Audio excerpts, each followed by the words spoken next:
Bizarre Brain Comics. Hello, my comic book friends, and welcome to Bizarre Brain Comics. I am Gary, your host. And this is where I like to take a look at some older comics, talk a little bit about the characters and creators, and examine the stories and the art.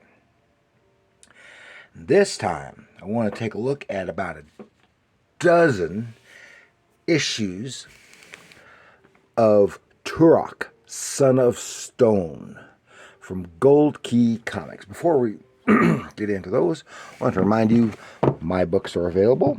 Bizarre Brain Comics Anthology, which is some humor, mostly humor, and with a little adventure, and then Bizarre Brain Comics presents Heroes, which is more mainstream with some superheroes, some horror stuff,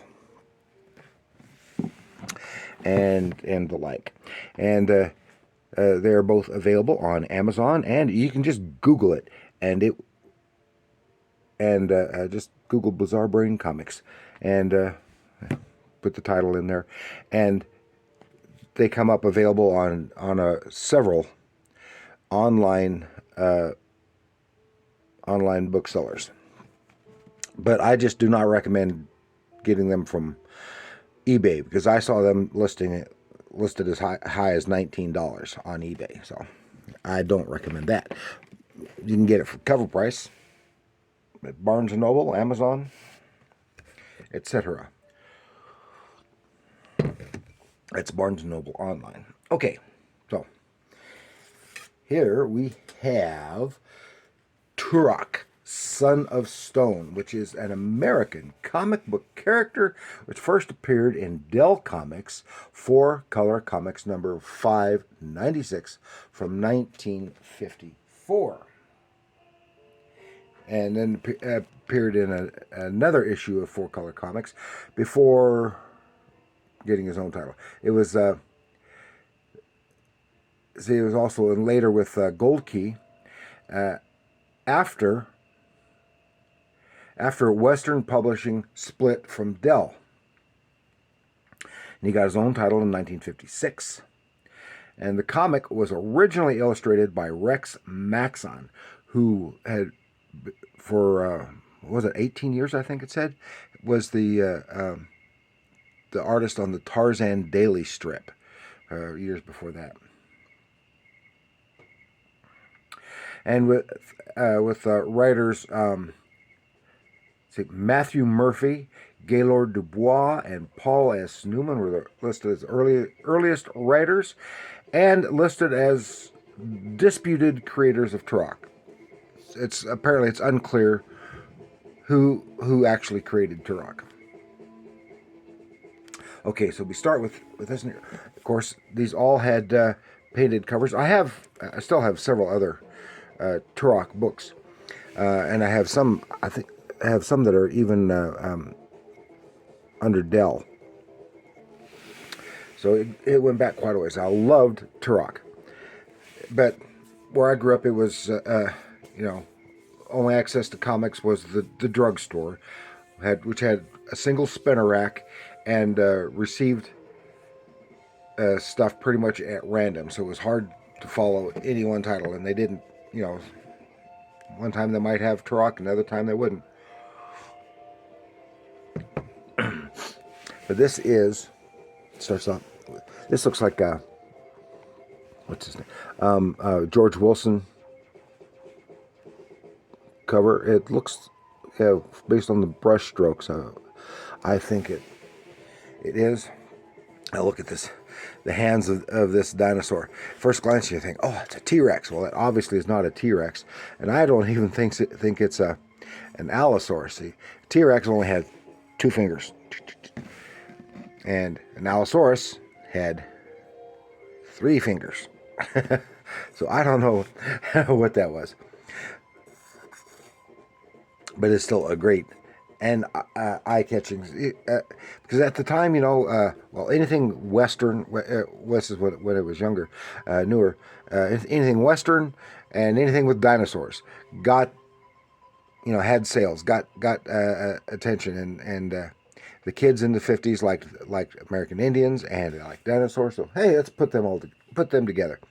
So this is issue number 50 from 1966, and with I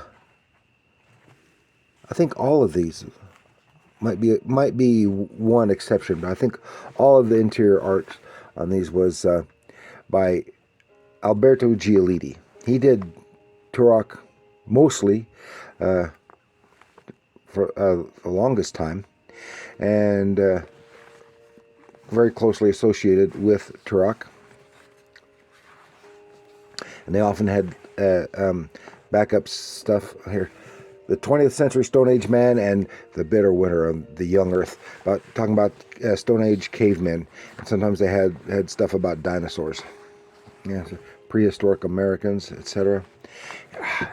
Isn't that great? Alberto Giolitti, of course, and he is probably overall best. He did so many things, but best remembered for his work on Star Trek. That's 12-cent cover price. Then we have issue number 55 from 1967, and Lost in the Garden. And I'm not sure, just because things look different. I don't think this is. Oh, it might be. It might be George Wilson. I can't see plainly enough. Just because the creatures look more fantastical on that. Still great interior art. Great work though. And that'd make a cool poster. It looks like a fire-breathing dragon. So that could be. It could be. And there's one of my all-time favorite ones, and this is, I read that when I got this is 15-cent cover price. This is number 75 from 1971, and I loved this book so much, and I read it so much that the cover has come off. Doesn't even have a back cover. I was just able to save the front cover. Turok and Andor need a vital medicine herb found in a land inhabited by deadly pteranodons.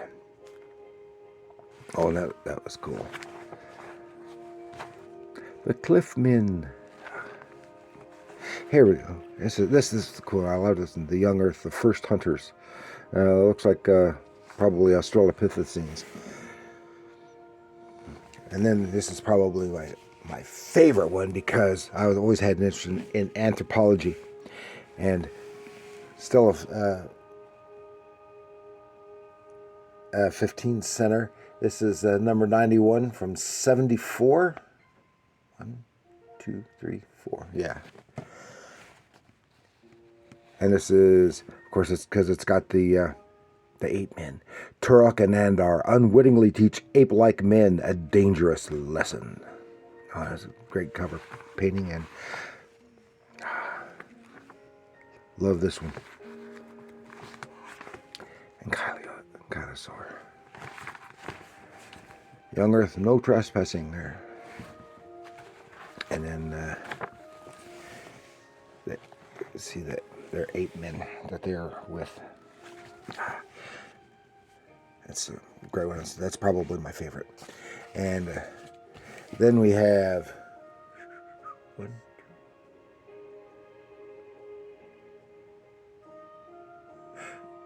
Oh, I spoke incorrectly. I skipped. That's number 77 from 72. That sounds more like it. I skipped. This one is issue number 85 from 73. 20 center now. Looks almost like from right out of When Dinosaurs Ruled the Earth, or no, 1 million years BC. And this is when some issues before, I don't think I ever saw how they picked up a third man, and he was from a Mayan or something, Aztec or Mayan warrior, and he has a bunch of scrolls, and so that kind of made it interesting. And he had some different weapons and the like. And this was really cool. That was really cool as well. Still Alberto Giolitti.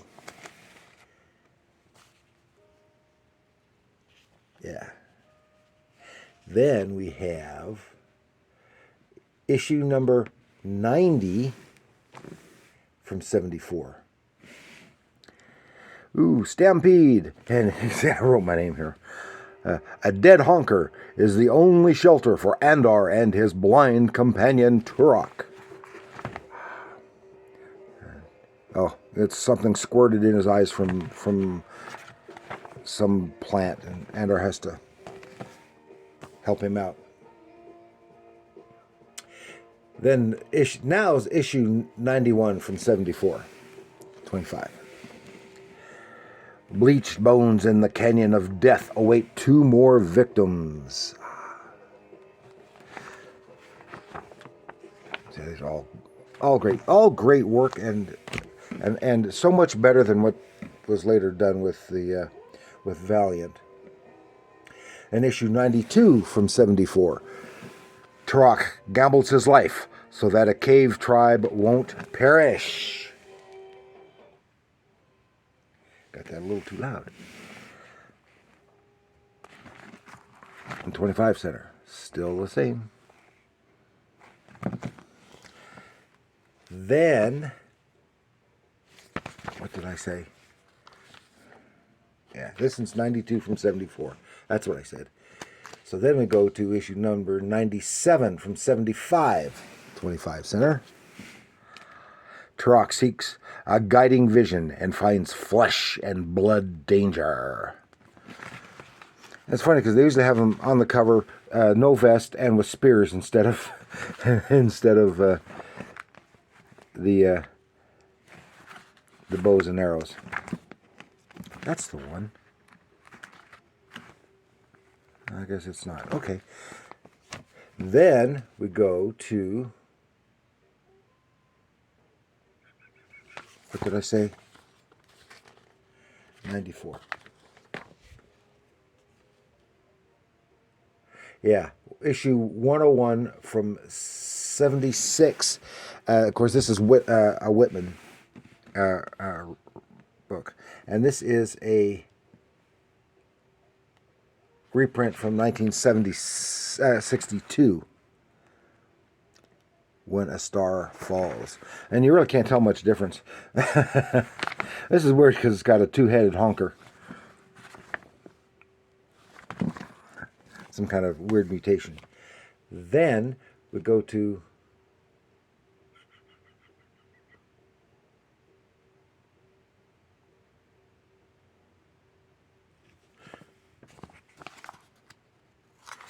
issue 101.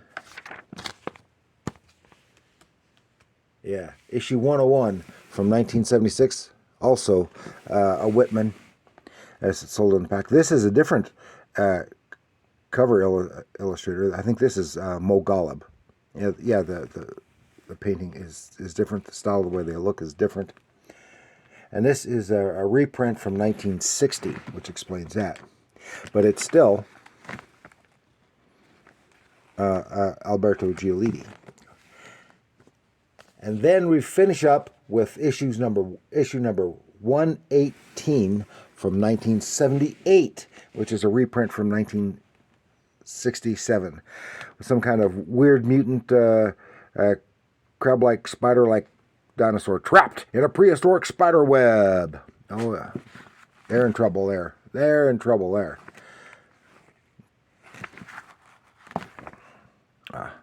Lots of bones. And all great fun. They're all of the Turok.